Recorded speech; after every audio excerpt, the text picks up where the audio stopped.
Ang ating kasalukuyang inaaral ay tungkol sa banal na Espiritu. The Holy Spirit. Everybody say that word.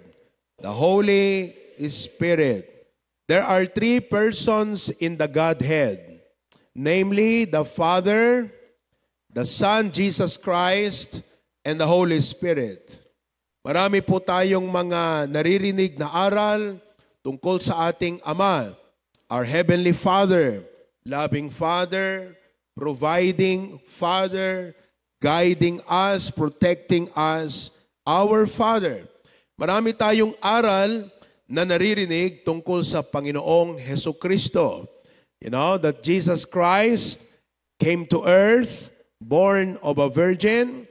He lived a sinless and perfect life. Marami pong mga aral. Pero bibihira po ang mga aral tungkol sa banal na Espiritu. At nais ko po na sabihin yan sa inyo dahil hindi pwede na ating makaligtaan ang aral tungkol sa banal na Espiritu. As my introduction, meron pong apat na makita natin sa Biblia na pagkilos ng banal na Espiritu. The Holy Spirit, according to some religion, ay parang hangin. It's just a force, you know? Pero hindi po siya hangin. Hindi po siya isang puwersa lamang o isang kapangyarihan. Subalit ang banal na Espiritu ay persona. Persona na nagtataglay ng kaalaman o karunungan. Nagtataglay ng damdamin at nagtataglay ng tinatawag na will. And if he is a person, he is a powerful person. He cannot be underestimated. He cannot be ignored. Malaki ang papel ng banal na Espiritu sa lahat ng mga nakikita natin sa mundong ito. Una sa lahat, ang papel ng banal na Espiritu sa paglikha. He was active in creation. Alam niyo ba na nung malikha ang ating mundo na binubuo ng tinatawag na universe, it is comprised of many and different objects in the whole of the universe. The word uni means one. Pinag-isa. Napakalawak po. Ang tawag dyan ay kalawakan. No? Hindi po kalawakan ang earth. Part lamang po siya ng isang kalawakan. Ang laki ng ating universe, di po ba? Pero, nung likhain ng Diyos, ang lahat ng kalawakan, sa Genesis chapter 1, sa verse 1 tayo lagi nakatutok. Ano po? Genesis chapter 1, verse 1. Ang sabi rito, in the beginning, God created the heaven and the earth. Nilikha po niya ang langit. Ang langit ay ang buong kalawakan. May tinatawag na first heaven. Diyan po lumilipad ang mga ibon. Diyan niyo po nakikita yung eroplano. Ang second heaven naman ay yung supposedly na pinupuntahan daw ng mga astronaut. Diba? Pero hanggang doon lamang sila makarating. Yung pong nakikita ng mga telescope, ewan ko anong tawag na telescope noon, ng mga scientists, that they could see what's happening in the stars. You know, ano bang tawag nila sa distance? Light years ba yun? Yan. Thousands and millions of light years away from planet Earth ay meron pong kapangyarihan ng gadget na yon na ipakita kung ano ang mga objects na yan sa ating kalawakan. That is only the second heaven. Ano po? Pero ang third heaven, yun ang tinatawag na abode of God. Nandun ang ating Panginoong Diyos, ang ating Ama, nakaupo at ang Panginoon Kristo sa kanang kamay. So yung tatlong heaven na yan, in the beginning, God created the heaven. There was only one heaven. And the earth. Nasaan kayo ngayon? Okay. Alangan na kayo nasa heaven, di po ba? Pero yung iba sa inyo mukhang nasa heaven eh. Lumilipad. Di po?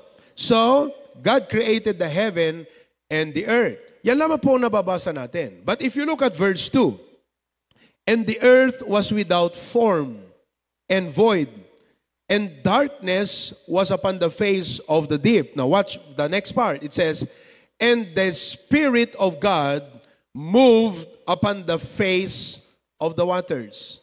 Diyan yung makikita na nung likhain ng ating Diyos, ang ating mundo, ang ating sanlibutan, at kalawakan, aktibo pati ang banal na Espiritu. So, He had a very important role during the creation of our universe. Pinapakita ko yan sa inyo para makita nyo kung gaano kalaki ang banal na Espiritu. I mean, He would be that big to be able to be a part of the creation of the universe. Alam mo, pag ikaw ay lumilipad ng eroplano o sumasakay ng eroplano mula Lawag, Manila, pag nandiyan ka na, nag-take off na yung eroplano o maglalanding yan, makikita mo, pag minsan, sumakay ako niyan nung Cebu Pacific sa umaga, nakasabay ko pa si Jay Braille. Pag nag-take off ka, makikita mo yung buong Lawag City, parang ang liit. Diba? Tapos ang Ilocos Sur, yan. Isip ko, sabi ko, ano kaya to? Pangasinan na kaya to? Diba? Baka La Union ito. Makikita mo napakaliit. Pero pagbaba mo, ang laki. Diba? Ang lawak.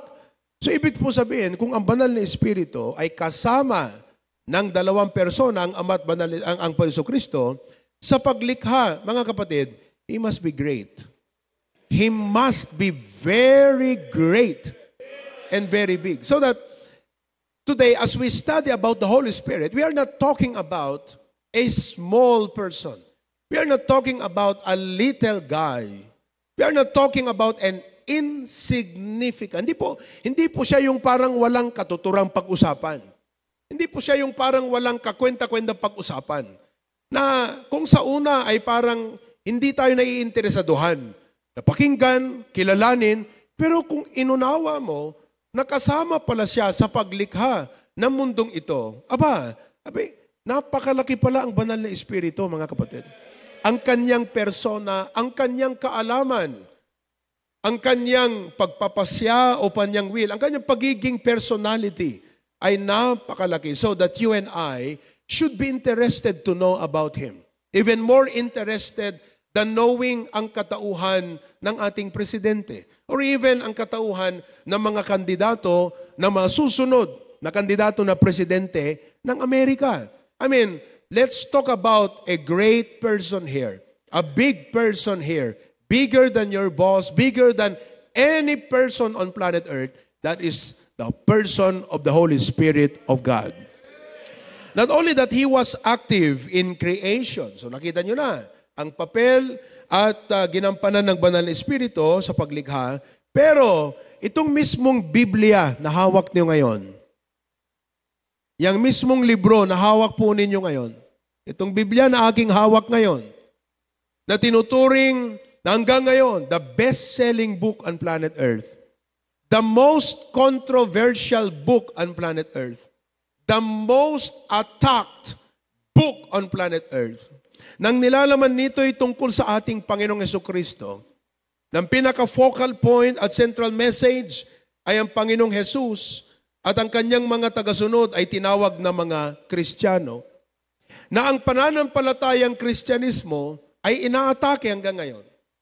Na hindi ko maintindihan kung bakit sa Olympics, sa dinami-dami, nang pwede nilang isiping intro sa Olympics, bakit ang ginawa pang drama ay pag-atake sa pananampalataya ng Kristyanismo. They could have attacked the Muslim. They could have attacked the Islam faith. They could have attacked Buddhist. And if they did attack the Islam, baka hindi po natuloy ang Olympics. Baka magkakapatayan ang mga tao doon mismo. But why not the Islam? Are they afraid of the Islam? No, because their main target are not the Islam. Their main target are not the Buddhists. Their main target is the Christian faith. And that's your faith. That is my faith. Kaya nung inatake po iyon, hindi man tayo nagsasalita ng malakas, pero sa ating damdamin ay nasaktan din tayo. Pero ayaw kong masaktan lang kayo sa gawi na ikaw ay na-offend. Ikaw ay dapat nasaktan sa kaisipang nakakaawa naman ang mga taong ito. Yung bang sabi ng ating Panginoon Jesucristo, Father, forgive them, for they know not what they do. Ang ganun pong puso ay tinatawag na compassion. Anyway, hindi po yun ang ating pinag-aaralan ngayon. Ang ating pinag-uusapan, mga kapatid, itong Biblia. Ito po. So yung hawak po ninyong libro, na araw-araw nating binabasa, na ilang taon na nating pinag-aaralan, sa HBBC, 42 years na po natin binubuksan to, naaral to, ilang taon na nating dinadala, binibigyan ng mga tao, nagbigay pa tayo ng mga Bible sa mga LGU, nagbigay pa tayo ng Bible sa ilang mga estudyante. Ang librong ito, na maraming mga great men ang gumamit, katulad ni Charles Spurgeon, prinitch po niya ang librong ito. Maraming mga magagaling na presidente ng Amerika na kumikilala sa librong ito. They magnify the power, the importance, and value of this book. But did you know that the very author of this book is the Holy Spirit of God? Makikita po natin yan dito sa 2 Timothy chapter 3 verse 16.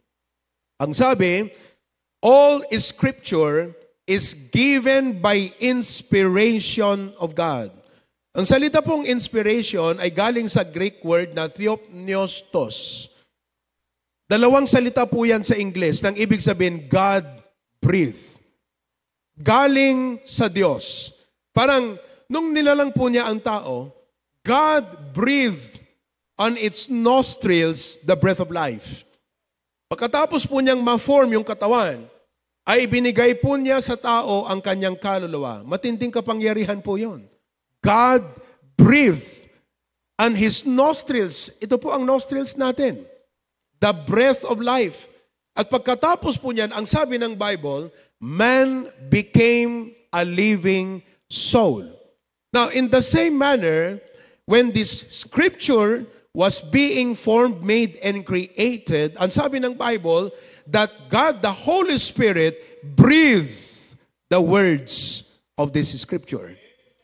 So kagaya po sa iyo ngayon na buhay ka at buhay ako, dahil may kaluluwa, ang librong ito ay buhay din sapagkat ang mga salita ay binigay mismo ng Banal na Espiritu. God breathed. That's why the words of this book are living words. Buhay po na salita. They may be written on a paper. They may have been written by pen.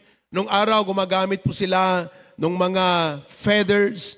Gumagamit po sila ng anong mga gadget nila para isulat ang salita.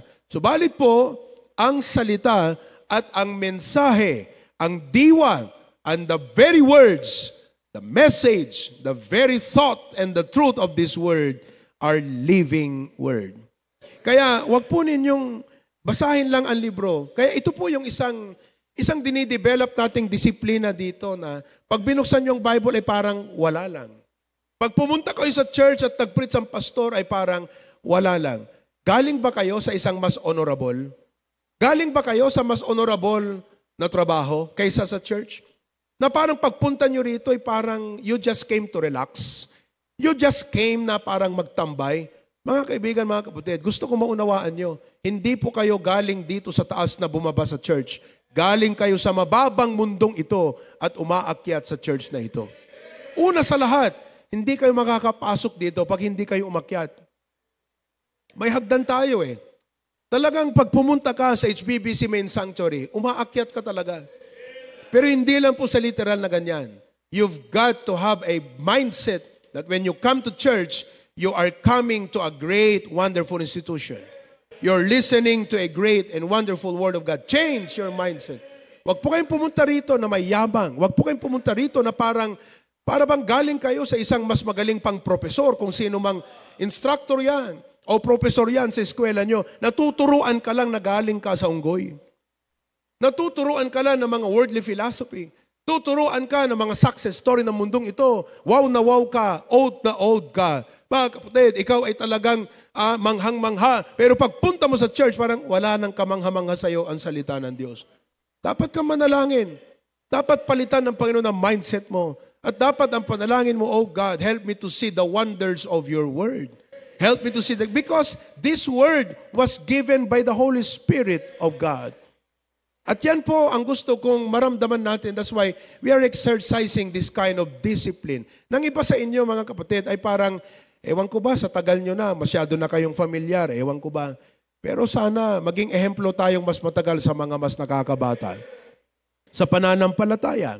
No po, na magkaroon tayo ng talagang taimtim na pakikinig ng librong ito.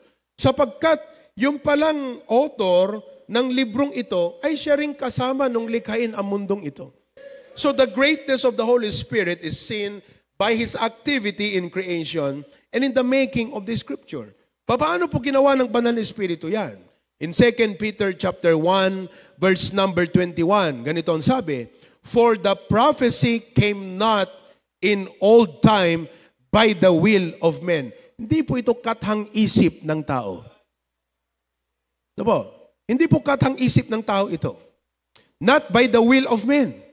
Hindi po ito nilikha ni Florante at Laura. Hindi po ito kathang isip ni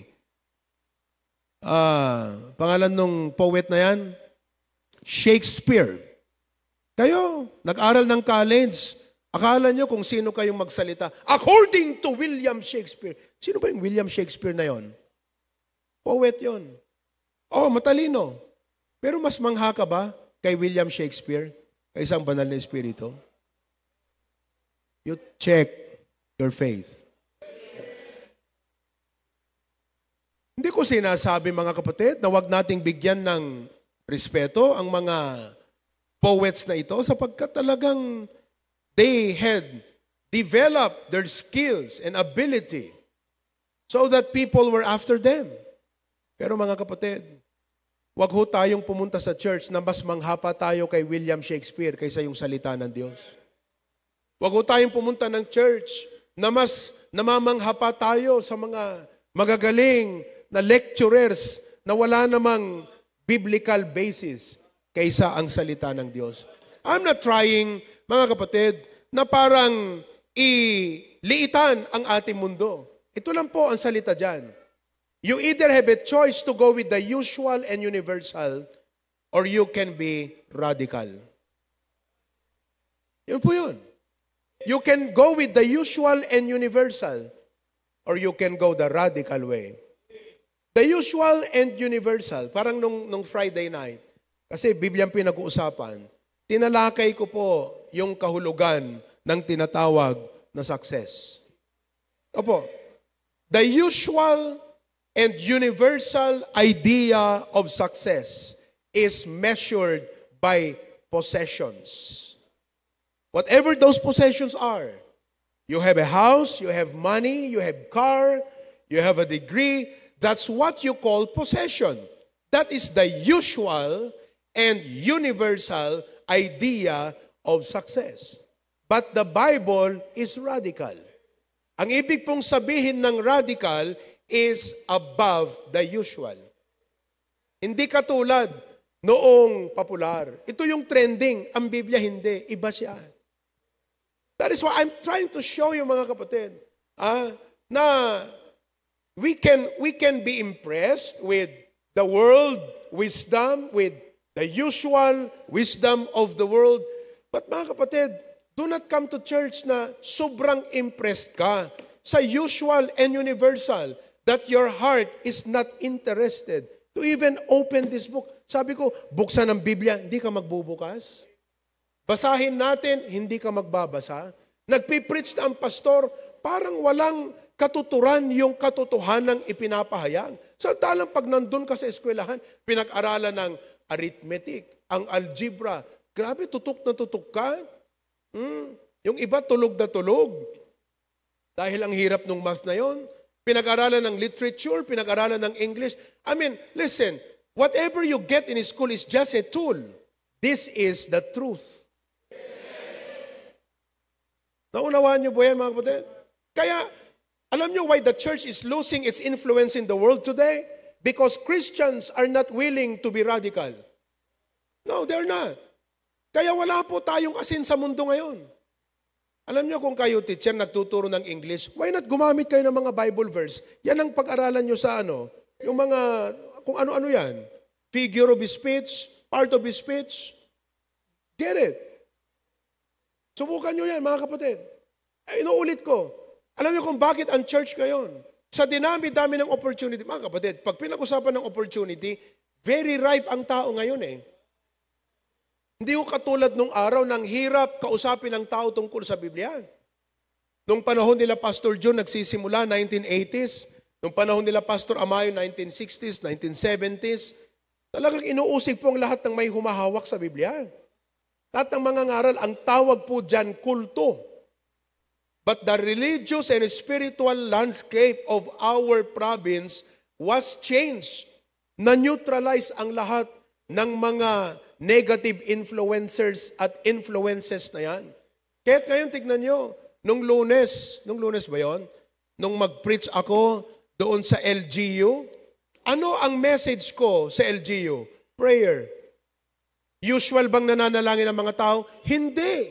Bakit? Alam nila, magaling sila. Alam nila, matalino sila. May pera, may resources. Bakit kailangan mo pa ang tulong ng Diyos? Nasa iyo na ang lahat, ika nga. But that's the usual. Tama? That is the universal. Christians ought to be radical. And what is the radical way? You pray. Alam niyo, maganda po ninyong gawin. Marami tayong mga teachers dito. Before you start every class, there should be prayer. Let them know, you are not just a teacher, you are a Christian who happen to be a teacher. You are radical, yan ang ibig sabihin yan.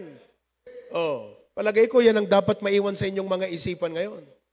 Alam niyo, pagtuturo, ulitin ko ha, ang pagtuturo ng Biblia hindi nagpapaliit ng mundo. Hindi po nagpapalit ng mundo. Ang totoong nagpapalit ng mundo mo, ang mundong ito. Sapagkat pag itinuturo ang Biblia, malawak eh. Past, present, future. Hanggang sa next life. Maliit ba yon? Masikip ba yon? Maluwang yon. Malawak yon, yung mundong yan. Naunawaan po natin mga kapatid. Kaya lang, kinakailangan sabihin ko po yung salitang usual at universal. Because wide is the way. That's the usual. Yan ang tinatahak ng majority of people. Usual and universal. Tayo, dahil Bible tayo, radical tayo. We are few, but we are making a difference. Nang ating dala, katotohanan. The truth that can hurt, but the truth that helps. The truth that heals. The truth that this world needs. That's why every Christian ought to be radical. Balik tayo sa ating pinag-aaralan. Scripture. Ang author ng banal na Espiritu, walang iba. Ang author ng Scripture ay walang iba kundi ang banal na Espiritu. Paano? For the prophecy came not in old time by the will of men, but holy men of God spake as they were moved by the Holy Ghost. Sino pong nagtulak sa kanila na magsulat? Nakikinig ba kayo dyan? Oh. Sino pong nagtulak sa kanila na magsulat? By the Holy Spirit. They were moved. Hindi lang po sila, tama ba yung Tagalog? Inudyok. Tama ba yung Tagalog ko? Sa udyok. Under the influence. Oo. Hindi lang po sila inudyok ng Holy Spirit na magsulat. The very nakim, daka mo Tagalog tinakim eh. Jay nakim ken panunot nga agsurat, the idea of writing was not the idea of Peter, was not the idea of Moses, was not the idea of David. It was a God-inspired idea. And not only the Holy Spirit of God moved them to write, but the very words are from God Himself. Yun yung binasa natin ng 2 Timothy 3:16, that all Scripture is given by inspiration of God. Kaya mga kapatid, amen? Etong Bible na to, listen to me, Bible education is worth more than a college education. Young people, you should read this book. You should study this book. The Holy Spirit took effort within a span of what? 1,000 years?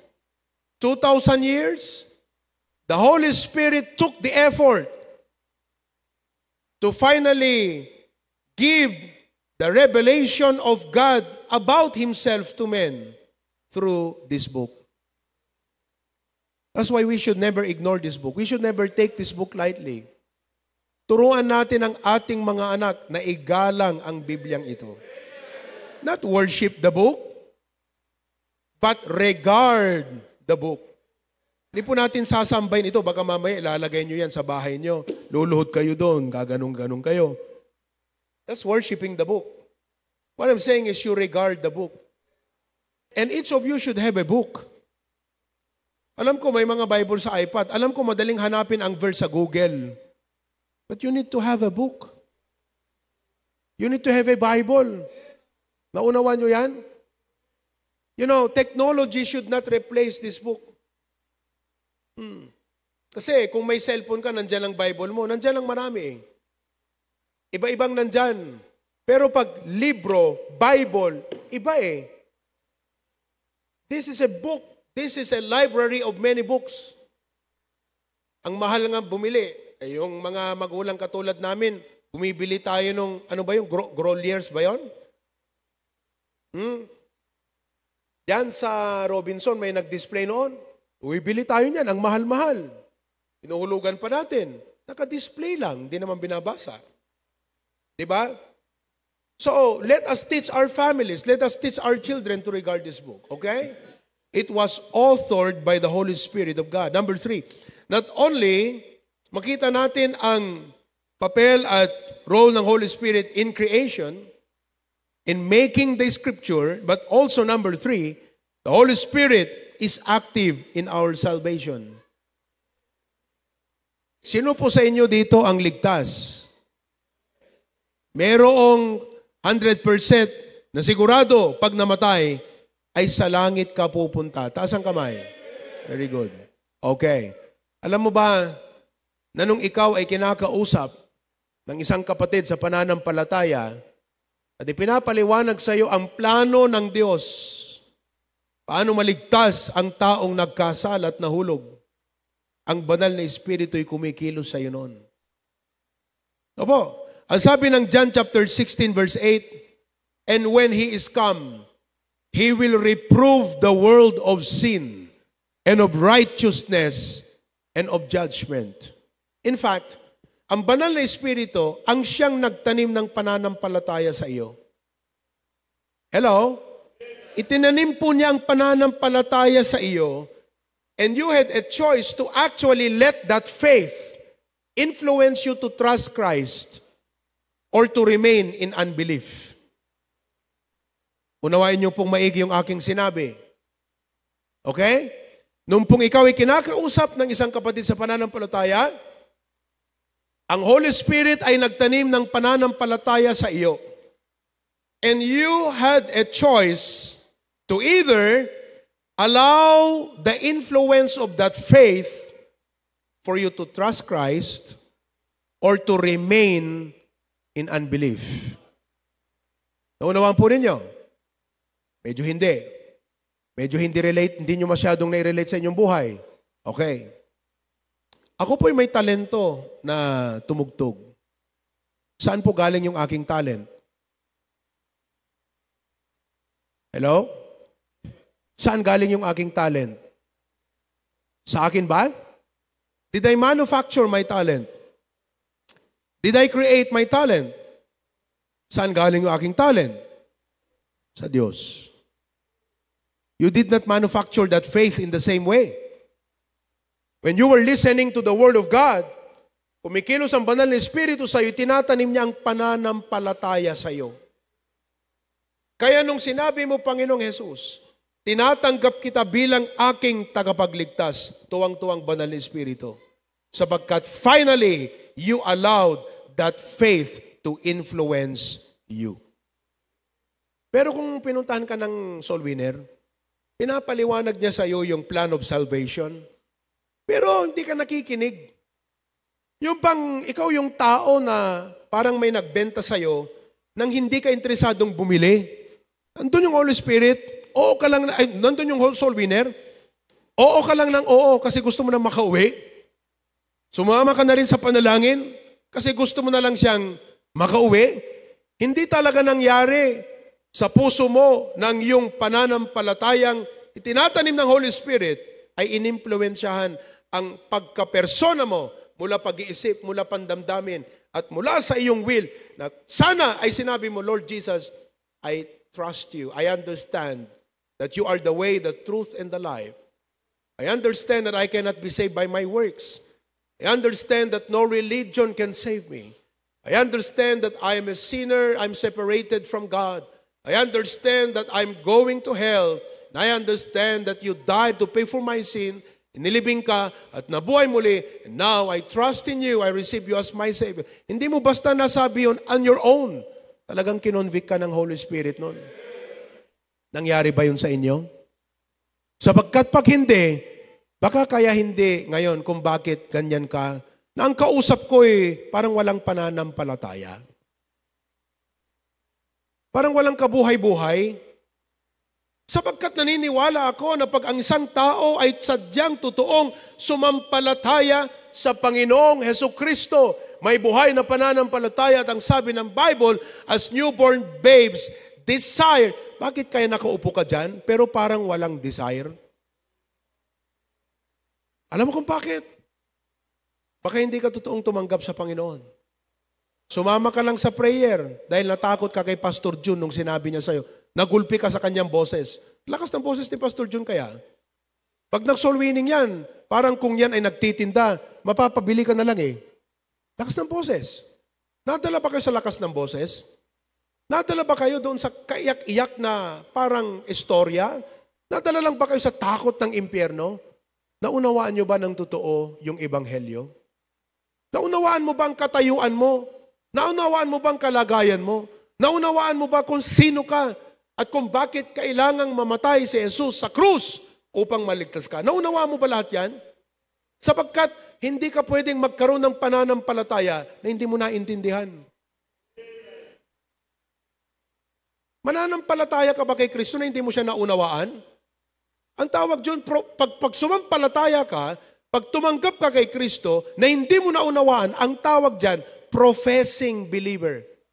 Nag-profess ka lang. Ang totoong nag-possess ng Panginoong Kristo ay yung nakaunawa ng ebanghelyo at tumanggap kay Kristo sa pananampalataya. Mga kapatid, ine-explain ko ito sapagkat gawain to ng Holy Spirit eh. Ang gawain po ng Holy Spirit, ipaunawa sa tao ang katotohanan. Dahil ang tao, mga kapatid, hirap po siyang makaunawa sa katotohanan. We are all spiritually dead. How can you talk to a dead man? How can you talk to a dead man and expect him to respond? Expect mo bang mag-respond yung taong patay? Wala, di ba? Kaya kailangan yung intervention ng Holy Spirit. Alam nyo, as much as we thank God for planning our salvation, and as much as we thank Jesus for dying on the cross, the sacrifice He made, we should also thank the Holy Spirit for implanting that faith in our hearts so that He can influence us to believe and trust in the Lord Jesus Christ. You cannot manufacture your own faith. The Holy Spirit had to influence us to believe on the Lord Jesus Christ. Kung walang Holy Spirit, hindi ka basta-basta sumasampalataya sa Panginoon. Kinakailangang impluwensyahan ka ng banal na Espiritu. Ayaw niyong maniwala? Okay. Paano ka sumampalataya? The Holy Spirit influenced you. Maliwanag when He is come, He will reprove the world. Do you know the word reprove? Ano pong ibig sabihin ng reprove? Anyone who can give me a good meaning of the word reprove? Tinggar. Ilocano, yeah? The word reprove means to bring to light. To bring to light. We were in darkness. The Holy Spirit shed light so we can see how sinful we are. Yan ang reprove. Halimbawa, naalala niyo yung aking kwento na yung tao ang sarap ng kain po niya ng spaghetti. Nakakala niya spaghetti yung kanyang kinakain. Sarap na sarap ang kanyang kain. Pumasok yung kanyang kaibigan. Sabi niya, kaibigan, nandyan ka pala. Kumakain ka. Bakit nakapatay ang ilaw? Binuksan po niya yung ilaw. Pak! Galit yung kumakain kaibigan. Sabi niya, bakit mo binuksan ang ilaw? Ang sarap-sarap ng kain ko. Nung makita niya, jekang kanan na, aling tagayam. Amoyot alinta. Ano ang Tagalog ng alinta? Bulate? Di naman, pambira ka naman, bulate. Lingta, yun ang kinakain niya. So, ang punto dito mga kapatid, yung kinakain po niya ay hindi maganda, right? Alinta. Binuksan ng ilaw para makita niya kung ano yung kinakain niya. Yan ang reprove. Madaling sabihin sa tao, you are a sinner. But for the Holy Spirit to really show you how awful your being a sinner is. How miserable your being a sinner is. The Holy Spirit has to show you that. Kaya po ako, pag nakikipag-usap sa tao, I do not just tell the person, you're a sinner. Ang aking panalangin, Lord, sana makita niya gaano ka-miserable ang pagiging makasalanan niya. Because if you do not see how awful your being a sinner is, what would push you to come to the Lord Jesus Christ?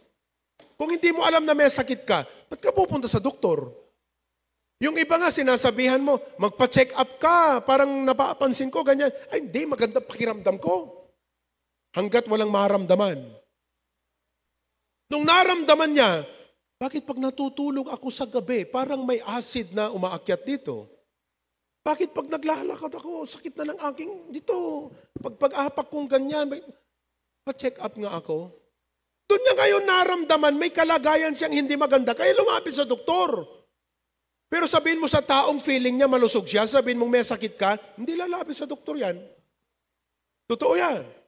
Kaya nga when you talk to a sinner, it's not just enough you tell them, you're a sinner, you should be prayerful, God. Pag sinabi ko sa taong to, makasalanan ka, dapat maramdaman niya, maunawaan niya kung ano ang kalagayan niyang makasalanan. Sapagkat pag nakita niya, katakot-takot ang haharapin niya, lalapit yan sa Panginoon. Yan ang ibig sabihin ng reprove. Kaya maraming mga Kristiyano na sumunod sa sinner's prayer, tumanggap kuno sa Panginoon na hindi totoong naligtas. Bakit? Hindi na reprove sa kasalanan.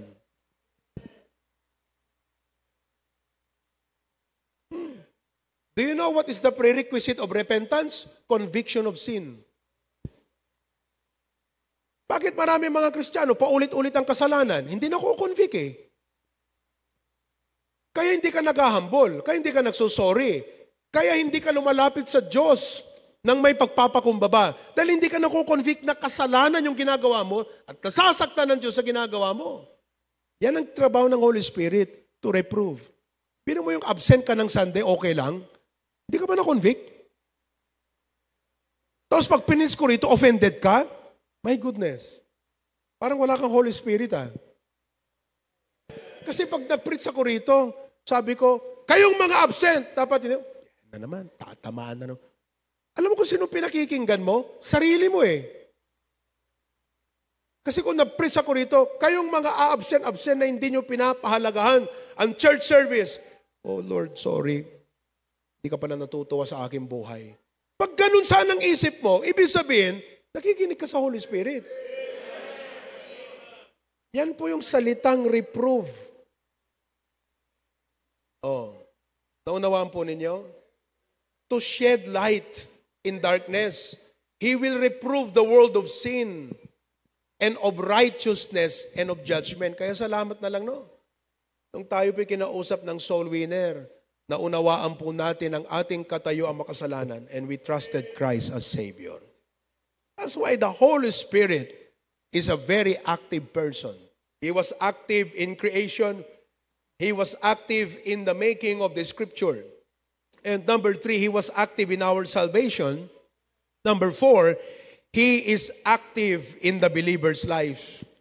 He is active in the believer's life. Yan po ang ating pag-uusapan na itutuloy next Sunday, the Lord willing. Amen? Okay? So ngayon, nakita nyo na po ba ang napakaganda at napakamakapangyarihang trabaho ng banal na Espiritu? Bilang isang believer, ito lang ang panghuli natin. Dahil ang pinag-uusapan natin kanina ay reprove. Pag ikaw ba'y nare-reprove ng Biblia, nagagalit ka? Sumasamang loob mo? May nagtutulak ba sa'yo na kaisipang lumipat ka na sa ibang church? Meron bang ganong nagtutulak sa'yo? Okay. Kung merong ganon, hindi Holy Spirit yun. Hindi yun Holy Spirit. Kasi kung Holy Spirit, magpapakumbaba ka. Kung Holy Spirit, marirealize mo, you're hurting God. Tayo, masyado tayong especially those who are relationally, mas dominant ang pagiging relational mo kaysa yung pagiging achiever mo. Yung mga taong achiever kasi, walang paki sa relasyon. Kahit sinong matapakan, basta I will achieve this. Yung taong relational, kahit wala tayong ma-achieve, basta okay lang tayo. Alam mo, pag mas dominant ang pagiging relational mong tao, by nature, di ba? Meron kang damdamin na pag nasaktan, ako pambira, kailangan I need to make peace with that man, with that person, kakausapin mo yan, ganyan, di ba? Relational ka. Hello?